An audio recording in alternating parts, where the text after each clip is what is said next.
Hey, hey, hey, everybody. Hey, this is Iamstaceythomas, waiting to bring my brother Raw on because you're joining us for Raw After Hours with Iamstaceythomas.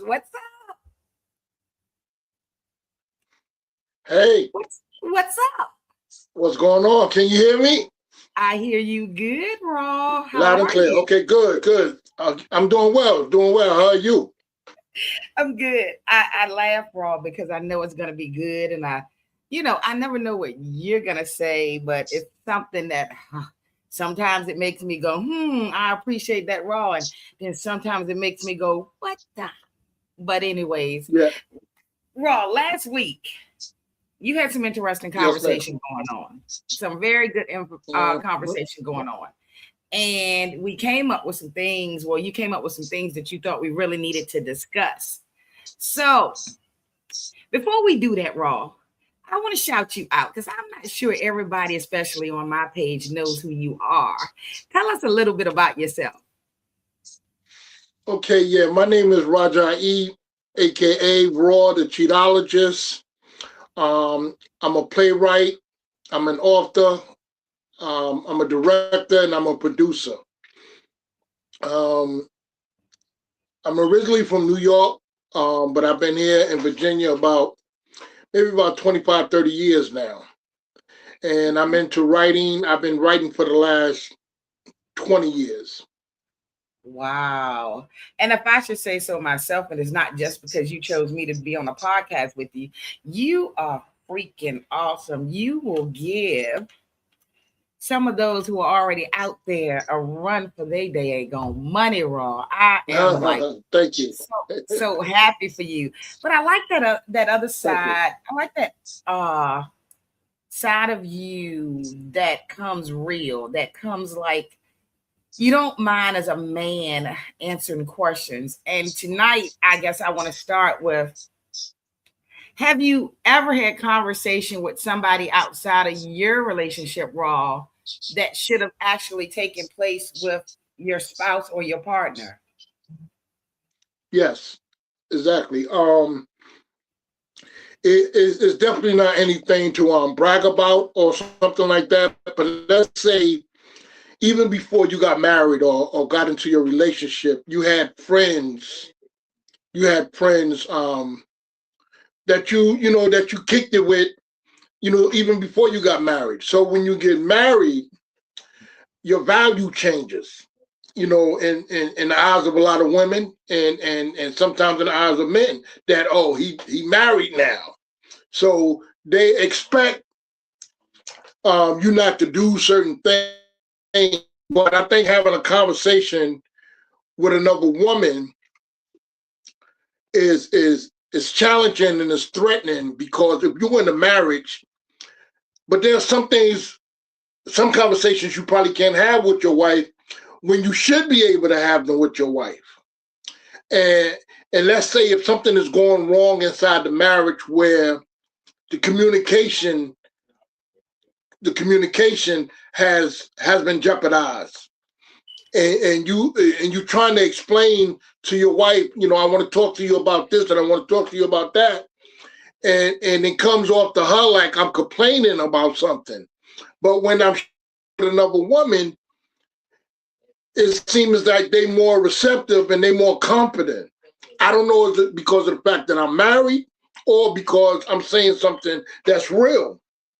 Um, so to answer your question, yeah, I have talked to women outside my marriage. I try not to get too emotionally tied, but sometimes, and I'm speaking in general now, um, sometimes when you seek something outside your marriage, it opened up the door to other things. Exactly. So, and I don't want to go back to something you said, Raw. So you made it a point to say that you had female friends before you got married. The female friends Yes. before you got married, when what made you say that? Were they female friends that you said you were kicking it with, right? You got to be clear with Yeah, me, I Raw. mean, Were they okay, buddies? Were okay. they drinking buddies? It could have been. most guys don't. I don't know. Maybe it's different now, but most guys back in that time period ain't have female friends to just be, hey, buddy, how you doing? It's either you got something going on with them or you trying to get something going on with them. Do you think it's And okay, like I Rob? said, once you get married, your value changes in the eyes of women. Like, oh, he's married now. So it somehow attract women to you when you're married. Yeah. Oh yeah. So the man just got to be the man got to be strong and respectable to his vows, because them women coming. Oh, he married? He must be worth something if he's married. They're coming, and you may say, Stacey, you're still stuck on this friendship thing, but when you get married, do you cut off ties to your friends? Did you? Should I cut up? You asking me, should I cut off? Should I have cut off ties? Or when asking me personally? Yeah. Okay, so I'm gonna ask you, when you got married, did you cut off ties to your female friends? Yes, I did. So do you think it's... Yes, I did. And I think that's the way it should. So you would agree that for a man, because for a man, and guys don't get this. I think for a man, you need to cut off your friends, right? But cut off your friend. Now you got to be clear when you say cut off your friends, because you don't. A female don't in her relationship or her friendship with guys and stuff. So don't expect the guy to do that.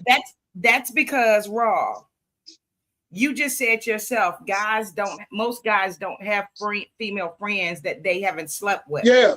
Women. Yeah. Now, those are the women you need to cut off. Those are the women you need to stop communicating with. If you had a relationship with them before and y'all still have some type of, what's up? You need to let that go. If you respecting your marriage, if you respecting your vows, you can't have old friends that you were sleeping with before still be your friends, because there's always a possibility, especially if you're a good guy, there's always a possibility that them doors can open again, and that's not what you want in your marriage. That's right. So you should cut off all friends. Now, for females, and you said all friends. There you go with cutting off all that friends. No, I mean the females. So for me, the females you have dealt with in the past, you should cut that off. The males if you see them in passing, hey Raw, how you doing, and keep going. You don't have conversations with them. You don't tell them about your marriage, because the thing with us, when things are going wrong in our marriage, we tend to act like females and start telling our business to other females. And men get trying to find some type of say it again. Men get comfortable. See, men don't know how to just have conversation. See, men, you got to get comfortable with the conversation. Then you start talking about not only your business, but the business inside the house. Y'all don't know how to just hold conversation. You get too comfortable with these women out here in the street. Yeah, that's true. That's true. Is there a difference, Raw? I want this question because I posted this question. Is there a difference in emotional cheating and physical cheating? Well, first, no, let me say this, Raw. What is emotional cheating to you? Emotional cheating is when your feelings is involved with the person that you're communicating with outside of your marriage. That emotion, the things that you should be sharing with your wife, you sharing with another woman. Are you still there? I'm still there. I'm giving you the floor, Raw. Okay, you back? No, I'm still here. I was listening to you, sweetheart. I'm putting it all on you. I couldn't see you, so okay. Okay, so emotional cheating is sometimes, in some situations, most situations, is worse than the physical cheating, because the emotional cheating is the planning, it's the preparation to cheat, and when you plan it and preparing yourself to cheat, that's a dangerous stage to be on. If you, because most of us don't just walk out the house and fall on top of a woman and say, oops. It's a decision that we make. It didn't and just again, happen. that takes, it don't just happen. We plan that situation. Rarely is there a situation when a woman, I don't know, I can't say that either, because I had situations where that wasn't even my intentions, and it was there. And that's what they wanted, straight up, like, that's all I want. You can go after this. Like, whoa. Okay, you got me feeling like a piece of meat. But those, that's another story. But how did you feel? Did you feel like you were being? Wait a minute. Yeah. I felt like I was being used. Yes, indeed. And I got emotional. Yeah, I got emotional. Like, oh, okay. Look, don't call me no more. And then you leave it out the door. You won't call me. You know what I'm saying? So, but look, the physical cheating is a true betrayal. Because emotions are tied to intentions. So when you intentionally talk about or prepare to be with another woman outside your marriage, that's a dangerous level to be on. That physical cheating is worse. It's worse in a lot of scenarios because you have now made the decision to violate your marriage. Not only that, you disobeying God. Hey, Rob. And that's heavy. When you telling God straight up, look, I'm going to do this. I'm going to do this right here. Yeah, well, anytime you know that it's wrong and you're going to have to ask for forgiveness, you shouldn't be doing it in the first place. Shouldn't be doing it in the first place. Right. Rob, why is it that, since we're talking about cheating, Rob, why is it that a woman can forgive a man for cheating and a man can't forgive a woman for cheating? Because it got something to do with pride. It got something to do with pride. We men, we hold our pride.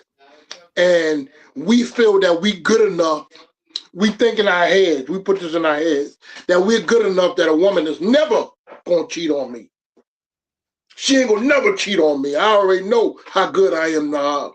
So, but when it really happens, it crushes a man's spirit. A man don't know how to forgive a woman, but a woman, of course, knows how to forgive a man. But it's hard for a man to forgive a woman who have betrayed him. That's something. Because it's a double-edged sword, but yeah. That is something. At what point should someone seek counseling instead of maybe going to someone else, Raw?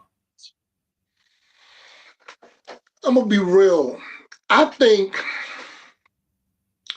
counseling, that's when you sharing your issues with another person who probably going through the same thing you going through. That counseling thing is kind of, I think the best counsel, I'm going to be real, and I'm not being religious. Because I don't want people to, there you go. But real talk, the best counseling is to take them issues in prayer to God. To communicate, to be open. See, we have to communicate with God like he's right, because he actually is, right there in front of us. Because he already know, he already know us, he know our intentions, he knew us when we was preparing to do this. Right. He knew what you were going to do. What the outcome was going to be. Say it again. I said, and he knew what you were going to decide to do. Yeah, he already knew. So he's there waiting on you like, okay, seek forgiveness. And then when you seek forgiveness, turn away from this sin. But we rarely turn away from it. We keep going. See, two things. Number one, we know who we should get counsel from. We know who can help us deal with this problem. We know who can stop this from happening. But we don't go to God because we want to try it. We know how to stop things. And I always say this, Raw. You know the one person, because been there, done that.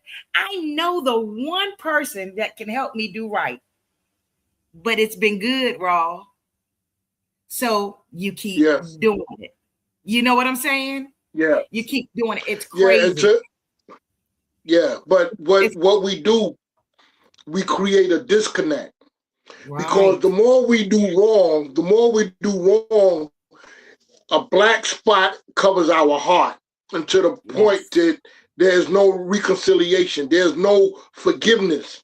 Well, I can't say no forgiveness because God will forgive you for whatever sins that you commit. So I can't say there's no forgiveness, but there are people who keep on sinning until the day they die, or till they in the hospital, or they face with the disease or life-threatening situation. Now they want to turn to God, but it may be too late. Right. See, the time that we do all this planning to do wrong, we also got a plan to do right. And in We doing have right, to. right. And in doing right, I like to say back to the counsel part. I think what some people fail to realize, Raw, I don't care that you got best friends.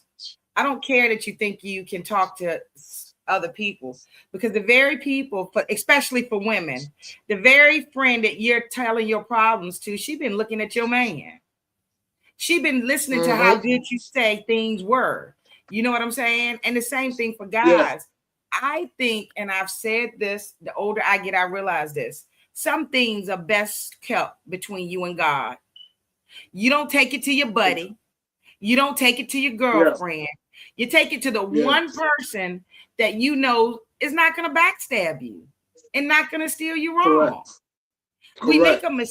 we make a See, mistake of thinking that people, they care about us. So we're gonna sit there and tell all our business to them. And she hoping she mess up your home.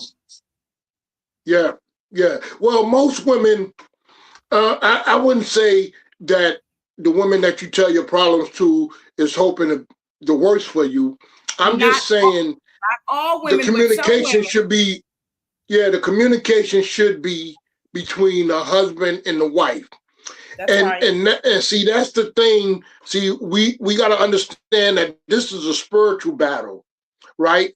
Because long as the devil distract the wife with work, responsibilities, and everything else, and distract the husband with work, hustling, paying bills, or trying to do this and try. Long as the devil keep them distracted, he keep them disconnected. There's no If there's no communication, serious communication between the husband and the wife, there's always going to be problems. And How if do you I'm get the men to bringing, talk? how you get men to talk? How do you get men to Well, I talk? mean, Women want to talk, Raw. Men don't want to talk. sit down with them and say, look, our marriage is being compromised. I'm not saying you out there cheating, but it's a lot more going on than cheating. Cheating is just a symptom of a bigger problem. Let's get to the root of the problem. Right. Why have we found it so easy not to talk to each other no more? Right. Now, the issue behind that is real serious. Why we don't talk to each other no more? Why we don't say we love each other no more? What has happened to the intentions or the plans that we made to build a strong marriage? See, people think they get married and automatically the marriage is solid and strong. You got to feed the marriage just like you feed your body. And if you stop feeding the marriage, guess what? It's going to be hungry. And if you stop giving it liquid, guess what? It's going to be thirsty. And then when you're in a situation outside where somebody else feeds you and give you something to drink, not just food, I'm just talking about conversation, comfort. How you doing? How was your day? Did you eat today? I see you out here hustling all the time. I'm going to go buy you a lemonade. I'm going to go buy you something to drink. Do you want some water? Because it's hot out here. See, things like that, you like, oh, okay, thank you. You take it as on face value, okay, she just being nice. But when she come in there every day with a conversation about nobody taking care of you, somebody should be taking care of you better than this. You start wondering, like, oh, wait a minute. Do she like me? Because I like this treatment. And that but leads then you to go more. home. Yeah, you go home and you share this with your wife. It becomes ridicule. It becomes something else. That girl ain't nothing. That girl ain't this. That girl ain't that. But she doing something that you stopped doing.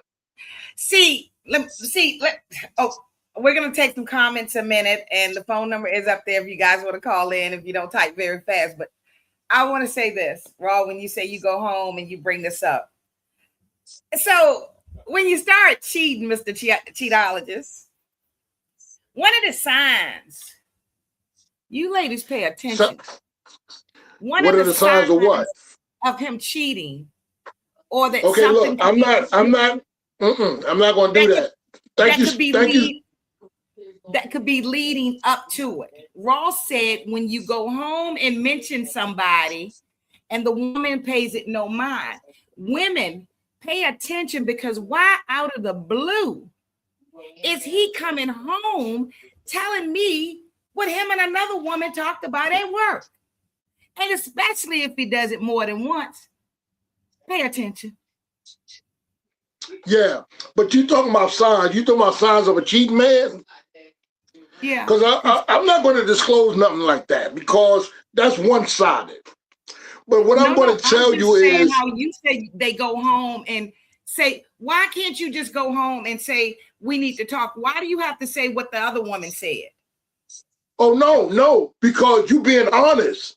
You don't just come straight home and say, hey, babe, this girl brought me a water today, or something to eat or something to drink. Because in my household, if I bring anything home, my wife going to throw it away. I don't care if I said, babe, don't throw my food away. She going to throw it in the trash. If it's a drink, I don't know. She might throw that away too. She's not, first of all, she said no woman should be feeding my man. Should be, especially when she be cooking all the time. When sometimes I don't even eat the food that she cooking. And then I got the nerve to go outside the house and get somebody else's food and bring it home and say, babe, don't throw my food away because it's good. She ain't going for that. She throwing it in the trash. And that's a sign of disrespect. Yeah, and that's a sign of disrespect. I'm going to be real about it. You know, we done had our conversation, and I think it's disrespectful. So I would never bring another meal in here.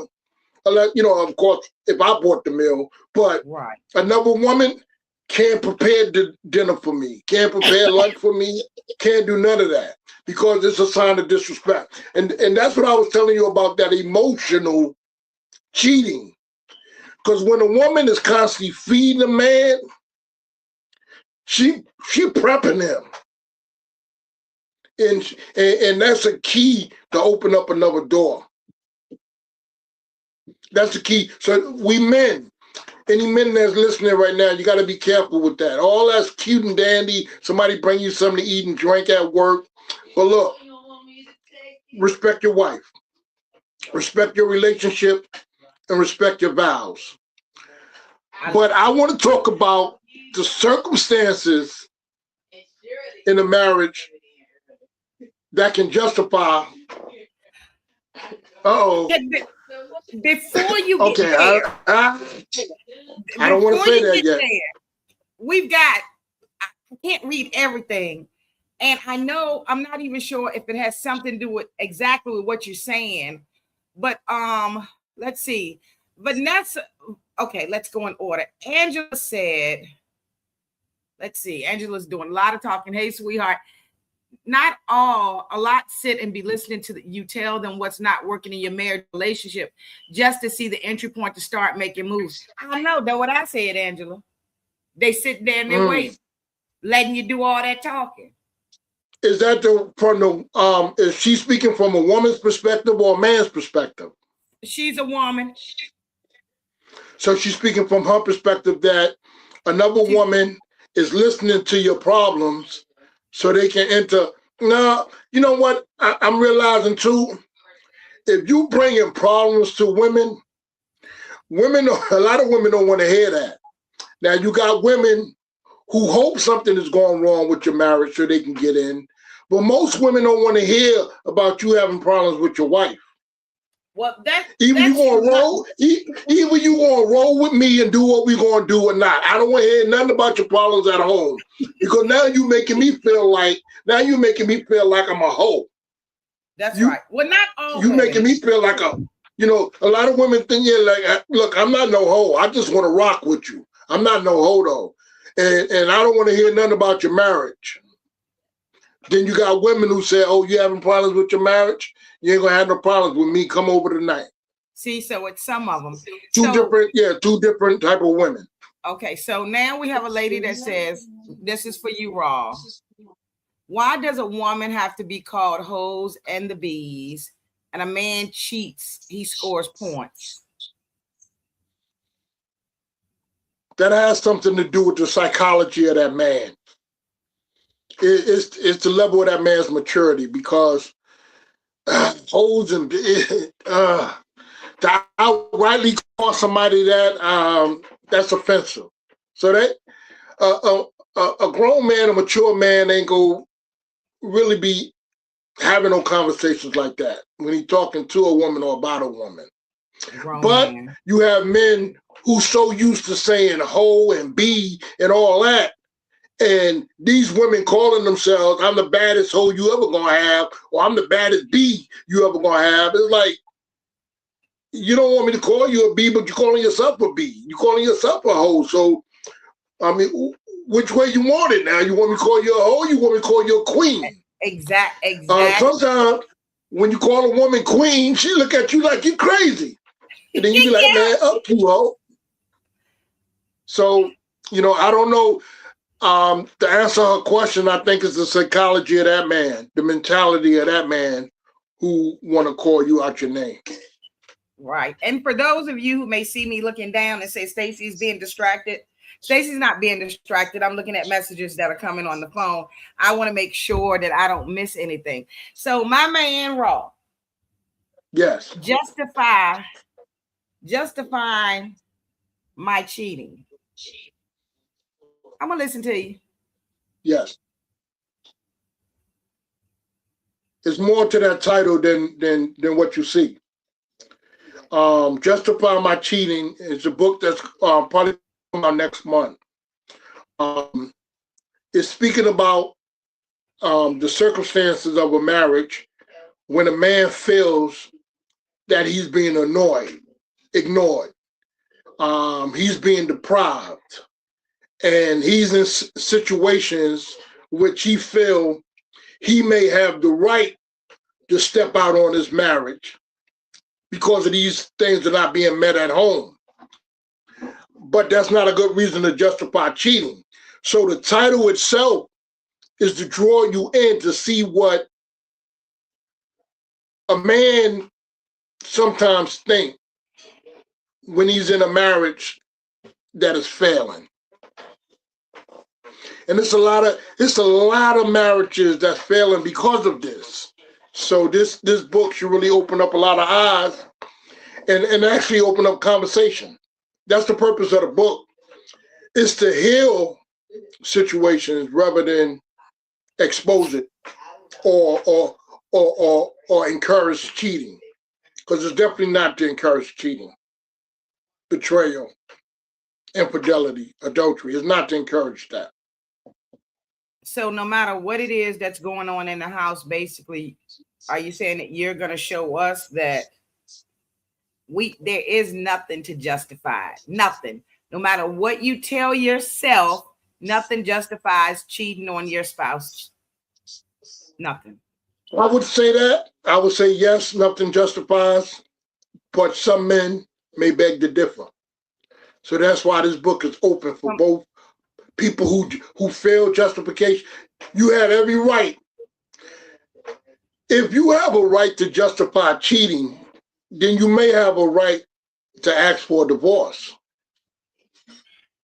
You know what I'm saying? So it's a thin line between justification and divorce. I've had some people say. So that's what I'm saying. I had a friend say one time, if you feel like you have to cheat, you don't need to be married. Yeah, well, a lot of people say that. Yeah. I mean, I seriously think though. I personally think when a person cheats, they don't look at the mechanics of the fact that you have not only betrayed your vows, you betrayed the vows, the truth and the honesty between you and your wife, and mainly you disobeyed God. Because marriage is ordained by God, not ordained by man. It's ordained by God. So if I say to God, I'm stepping out. How many of us bold to go inside of a prayer and say, God, look, I'm stepping out tonight. I'm gonna ask for forgiveness when I finish, but I ain't bold enough I'm to do I'm that. I'm I'm gonna hit this. I'm gonna hit this tonight, and I get back with you, God. Stuff a lot. Nobody is bold enough to do that. So what we do, we fool ourselves into thinking that God don't see everything, or we don't have the faith to believe that God sees everything, and that we're going to be accountable for everything our body did. God said in the end, our body parts is going to bear witness against us. Ooh, ooh. When I read and hear that, in the end, your body parts is going to confess And about what you done did. Your body parts. That means and your legs is going to say, yeah, I went over her house. Your tongue is going to be like, yeah, I told her I'm on the way. Your private parts is like, yeah, I done did something I know I wasn't supposed to do, but I did it. God, can you forgive me? God forgives all sins as long as the soul is in the body. But if you keep doing it, your heart get dark. You ain't going to even want to ask for forgiveness because you're not going to have the strength or the willpower to say, God, please forgive me. So some of us die in that sin. And again, we will stand before God and be questioned about it. So we can't justify cheating because the same energy we put into cheating, we should put into saving our marriage. I agree. I agree. Now, if you Yeah. could just get other people to realize that, Raw. Yeah, and that's the purpose of this book. I want to really get it out there, and I'm gonna be doing a tour with it. I'm gonna hit different states with it, and because when I came out with my first book, Confessions of a Cheating Man, I self-published that too, and I ended up selling like 10,000 copies. I went all over the world with the book. The book got so famous, it got into the hands of Tom Joyner and Michael Baisden at that time, and I ended up being on their show. So the Wow. book did well, and that was my start really. Confessions of a Cheating Man. So I the think cheatologist, the title cheatologist, that came from the fact that I started studying why I cheated, why you cheated. not why everybody else did it, but why I did it. I And was the as you first and patient. as you Yeah. and as you studied, Raw, the more you read, the more you learned. The How did more you I feel learned. about you? How did you feel about yourself? Oh, I felt even to this day, I'm not cheating now, but even to this day, I felt bad about what I did. Um, to Yeah, I felt bad. I felt less and less of a man, and I felt like I was really weak. I was like, damn, I was really that weak to be at the point that I am now, and then to look back on when I was doing it every day.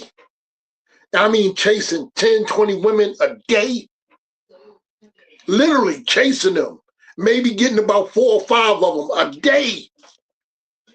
And that was poison. That was poison. But I enjoyed it because I was blind. I was blind and I couldn't see. So what I'm Now I see. hoping. And put So the myself in the book. eye. So the book that's you okay? You Yeah, okay? yeah, yeah. I was So hitting my big old finger hit me in the eye, but I'm good. So the book that's coming out, because I got the privilege of peeking at it. I'm gonna say this for those that are listening to you. The book is really gonna be eye-opening for people. I'll say this about your writing and from talking to you on these shows. You have surprised me when you express as a man what you have gone through, not just the act of cheating, but how you felt after the cheating, how you felt when you were doing what you're doing. Because to be very honest, not many men are saying what you're saying. And perhaps if more would speak raw. So I guess what I will remind you of is, even when you're telling us, even when you're telling them what could happen at the end date, right? What could happen later in life? I hope your book helps men get it together before they've done so much that they don't have time to ask for forgiveness.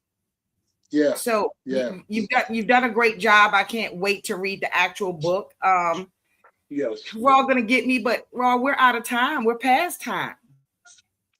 That's cool. As long we can go as long as you want to go, but next Tuesday, 7 o'clock. Let them know. Next Tuesday, 7 o'clock. Tuesday. We're gonna continue this conversation.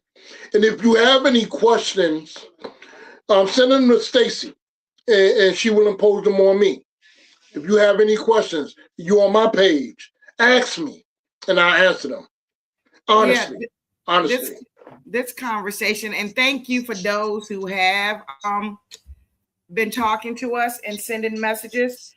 Hey, there's a lot that I gotta ask Raw, because Raw is so honest with things, and I look forward to seeing what other questions come up. Raw, thank you. Thank you, Stacy. Thank you very much. I can't wait to hear what you're gonna talk about next week. Wait a second, Raw. I think we might got a question. Hold on. Okay. Okay. Bring it on. Bring it on. Okay, what is it?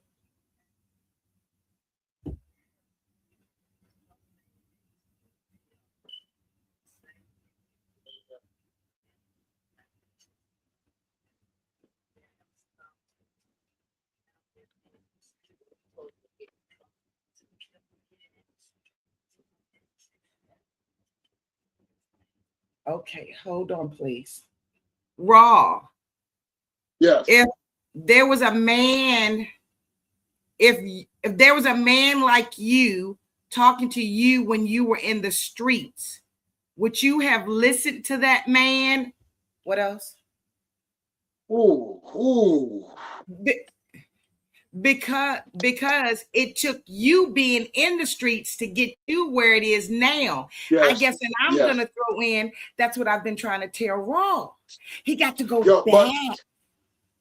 But look, well, I'm gonna say the streets. I'm not going to say that every man have to go through this to learn it's the wrong thing to do, because we at a stage in our life right now that you can't afford to go out there and cheat and catch a disease and die, or catch a disease and be on your deathbed and then say, I'm sorry. It's too late. You already then affected yourself and whomever else you gave the disease. So I can't say that the streets taught me about this, because the streets ain't teach me how to do right. It's my submission to God that taught me how to do right. Okay, so what she said. So if a person So what she said was, though, Raw, if a Raw would have came to you when you were doing what you were doing, would have had helped you I can't say yes. I can't say yes or no, because I didn't have nobody giving me moral advice. See, that's the moral advice. And it could have, but then I could have been a person who still want to make them decisions. Right. So I can't say yes or no. But I can say this at this point right now. If you listening to it, you better pay attention. You better take heed. Pay Don't attention. go in no street talking about, let me go hit a few things first and then I'll be back. I'll circle back. No, you better stop. If you married, you love and respect your wife, stop cheating. Ain't no ifs, ands, or buts about that. You don't got to go in the street and cheat and come back and say, okay, forgive me. I understand now. Don't do it. Because it's not only the vows that you breaking with your wife, you breaking that commitment with God. I'm telling you, that's a big thing. We think it's small because we can't see God physically with our eyes, but we can see the person that we cheating with. Now, do that even make sense? Doesn't make sense. So And I guess it doesn't make sense. So you don't have to go on the street to learn this. You better learn it from somebody who's been in the street, who had diseases and venereal diseases. You would think that people would learn. Look, and this is nothing to brag about. I'm not bragging about it in the sense that a person could be like, oh, damn. But it had got so bad at one point that I had a disease in my mouth. And it clogged up my throat where I couldn't even breathe. From what? I had a disease, yeah, because you know what we be doing with our mouth to any woman, every woman. It's wrong. I'm just telling you, it's not something that you want to. Wrong. Yeah. I mean, ain't nothing wrong with my mouth now, so don't be. I'm not saying that, but thank you for your honesty, Raw. But did it? Yeah, that's serious. It stopped me. I'm gonna be honest. with you. It stopped me till it cleared up. I was back at it again. I was back at it again. I'm telling you, it's a spiritual. This cheating thing is a spiritual disease. We just think it's physical. It's bigger than the physical. Yep. Yeah. Let me say. So Angela said to put the person on speaker. Okay, so let me say this, Angela. I won't put everyone on speaker, especially when they disclose to me that they don't want to be on speaker, because some people are on social media and voice is very distinctive and maybe don't want someone else to hear them. So I will not, if someone discloses to me, I have a question, don't put me on speaker. I can't do that to them. I just can't do that. No, don't put nobody on speaker. Just bring me the questions. Right. But Raw. Yes, ma'am. We got a lot to talk about. Talk about. We're gonna, something I wanted you. So we're gonna take one show Raw with what you just said, and talk about why people can't be as honest as you to disclose something like that when they're in a relationship. Okay. Okay. Bring me the questions. Yeah. That's what's wrong with Michael Douglas. Oh, okay. I didn't know. What Michael Douglas? I'm not sure. Michael Douglas, the guy who played in Fatal Attraction. Oh. The white dude, okay. Yeah. Okay. What happened to him? What happened to him, Angela?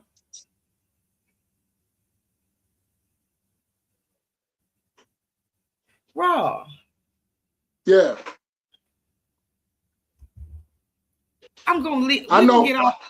Raw, we're gonna get off the show, but you said it messed you up in here. First of all, my lips swelled up, the inside of my mouth swelled up, and my throat swelled up. Did you go back to her? It was it was her because it was her. Did you go back to her? Did you go back to her after it cleared up? No, I go back to tell her that she need to go get checked. I ain't go back to it. I wasn't physical or nothing with her. I just said, yo, ain't nothing wrong with me. Yes, it is. Nah, you got girl. You better check them up. No, it was you. It was you.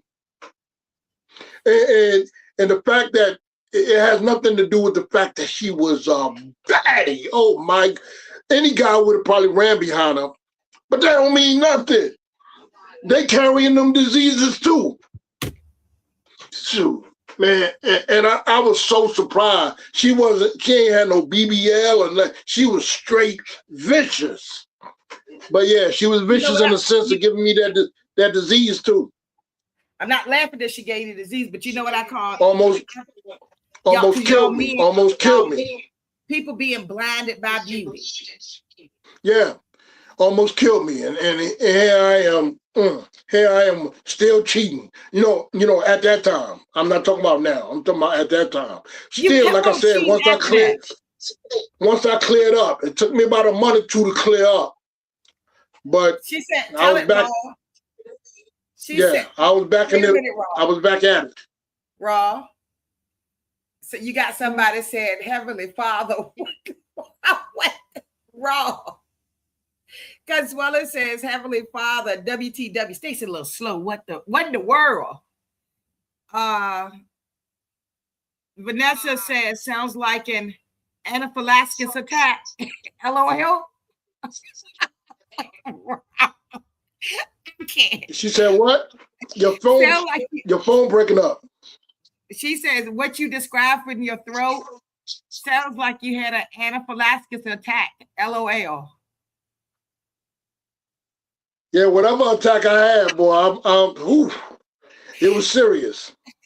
Well, and the crazy, oh man, I can go on and on. I can go on and on. But let me tell you, I'm gonna tell you this, and then we're gonna close out, okay?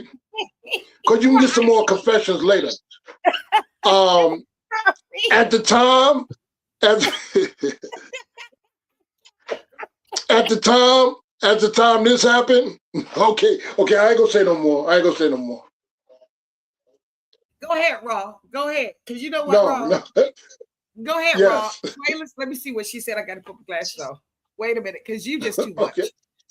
Raw, what made you continue cheating after almost dying? It was in me. I told you, it's a spiritual disease. It's no longer about making decisions. It's about pacifying the urge. It's no longer about decision making, because you constantly keep doing it. You constantly keep doing it. It becomes who you are. If you don't stop and question and challenge yourself, you're going to keep doing it. Ain't no woman, I don't care how good a woman can be, she's not going to stop a man from cheating if he don't want to stop.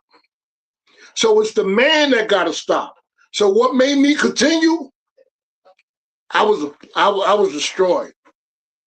I was destroyed. I ain't had the moral concept, moral principle, nothing.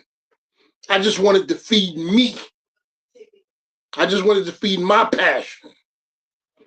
And that's the problem. And I told you when I first heard your name, since you done told all that, I guess I can say it on here. When I first heard your name, somebody said, this was years ago, girl, Raw was in them streets. He was terrible. She said he was something in them streets. Yeah. Told you, it was like 10, 20 women a day I was chasing behind. Hey, come here. Hey, come here. Hey, look, call me. I mean, it was just terrible. For no reason. Swayla said, "Thank you." And I had a good wife at home. It was crazy. This is when you have a wife at home. Okay, all right. We're gonna stop the show right there. We're gonna go. She knew about your mouth. We're gonna tune into that next week. Next week, you gonna tell us about the mouth and your wife? Now I'm gonna tell you what happened. I'm gonna be real. with you. You went home with your mouth at the time. At the time, I'm gonna tell you what happened. At the time of me going through that, my wife was pregnant. Next week, we might have to come back before next week. Yeah. I'm sorry. I'm not like that now, so don't look for me to be the same way. So when I give you answers now, I'm going to give it to you raw, and I'm going to give it to you real. This ain't something that you want to do. You don't want to follow that path. And the only reason I'm talking about what I've done, hopefully people can learn from it and avoid it. Okay. You don't have to go through it Just avoid it. Swayla Jamison Wilson says we need a part 2. Oh yeah, we're gonna do part 2 because he done told about the mouse, and I'm going to know. And his wife was pregnant. Oh, we gonna do a part 2. Tawanda Parker said, let's see, Vanessa, what day and time? It'll be next Tuesday, unless I get so curious. I gotta ask him. Let's do it before Tuesday. Tawanda Parker Tuesday, said 7 o'clock. 7 o'clock. Tawanda Parker said after all that, and he had the audacity to still rip and run after tail. He had to find God. Boom. Yeah. It was no other choice. It's either that or death. Well, it's been good. It's been good. Next week, brother. Thank you. Have a good night, everybody. Peace. All right, have a good night.